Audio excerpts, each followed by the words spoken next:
बाबर आजम के जितने भी फैंस हैं वो सल्यूट ज़रूर करें उन लोगों को जो आज भी बाबर आजम पर तनकीद कर रहे हैं।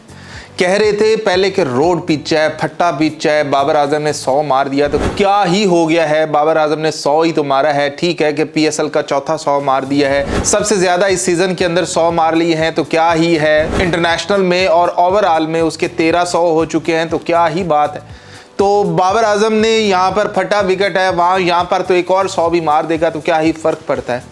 लेकिन जैसे ही इस्लामाबाद यूनाइटेड की बैटिंग आती है, वो लोग देखते हैं इस्लामाबाद यूनाइटेड के बैटर्स की आनियाँ जानियाँ। जब तक समीर मिन्हास खेल रहा था तब तक उनकी ट्वीट्स वगैरह ये सब कुछ आ रहा था कि ये देखो कल का आया हुआ बच्चा बाबर आजम से अच्छी शॉट मार रहा है, ये देखो कमाल है। बाबर आजम भी अपना है, समीर मिन्हास भी अपना है, बाबर आजम की भी अपनी शॉट्स हैं, समीर मिन्हास की भी अपनी शॉट्स हैं, क्लास है दोनों, कंपैरिजन तो है ही नहीं, सिरे से ही नहीं है।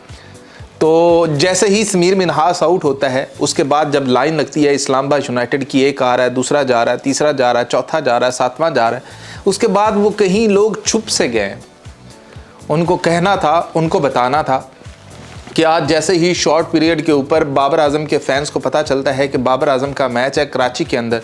आपको पता है ना कि कराची के अंदर क्राउड नहीं आता होता।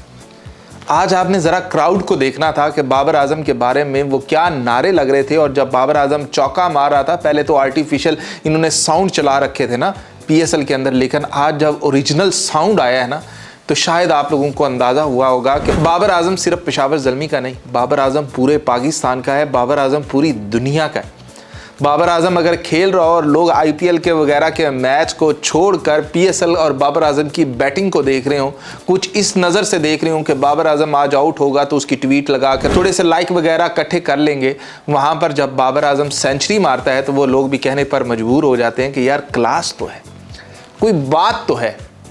अब आप वो कंपैरिजन छोड़ दें कि वो 40-40 45-45 गेंदों पर 100 कर रहे हैं, बाबर आजम ने 55-60 गेंदों के ऊपर 100 किया है, तो ये क्या बात हुई भाई। वहाँ पर तो उनके बॉलर अर्शदीप को 66-67 स्कोर भी लग रहे हैं। वहाँ पर तो भाई बात ही छोड़ दो, वो तो कंपैरिजन करो ही ना कि वो वहाँ पर क्या चल रहा है।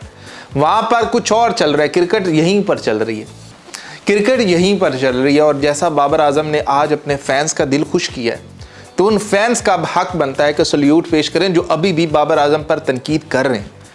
बाबर आजम अपनी टीम को लेकर एज ए कैप्टन फाइनल में चला गया। बाबर आजम पहले बैटिंग पे आया तो एज ए बैटर उसका इम्तिहान था, लेकिन उसके बाद एज ए कैप्टन उसका इम्तिहान था कि कैसे वो डिफेंड करता है, क्योंकि इस्लामाबाद यूनाइटेड चेज़ करना पसंद करती, लेकिन उन्होंने कभी 200 प्लस चेज़ नहीं किया था और बाबर आजम के खिलाफ तो बिल्कुल नहीं किया हुआ। तो जैसे ही वो आते हैं फिर बाबर आजम के मेन हथियार सुफियान मुकीम आता है और वो आकर अपनी पीएसएल की 21वीं विकेट जब लेता है ना तो सेलिब्रेशन ही और होती है। तो जो वहाँ पर लोग लाइन में धूम में लगे हुए बाबर आजम कर रहे थे, जब वो मैदान में बाबर आजम को उनका दिल खुश करते हुए देखता है तो उनके पैसे तो पूरे हो गए, उनका पसीना तो खुश्क हो गया। लेकिन अब सीन ये हुआ है, इस बाबर आजम की वजह से आपकी लाहौर की सारी टिकटें गई हैं। अब आप ढूंढिएगा कि टिकट आपको मिलती कहाँ से है, क्योंकि बाबर आजम फाइनल में बैठा हुआ है और उस फाइनल की टिकट लेकर बताइएगा कि आपको मिलती कहाँ से है, क्योंकि टिकटें आपको पता ही नहीं है कि भाई लोग यहाँ पर कैसे इंतज़ार में बैठे हैं। वो कराची था, अब लाहौर भी देखिएगा कि लाहौर के अंदर सीन क्या होते हैं पीएसएल के। तो ये है बाबर आजम का जलवा, और इसलिए मैं कह रहा हूँ कि जो आज भी बाबर आजम पर तनकीद कर रहे हैं उनको सल्यूट ज़रूर करें।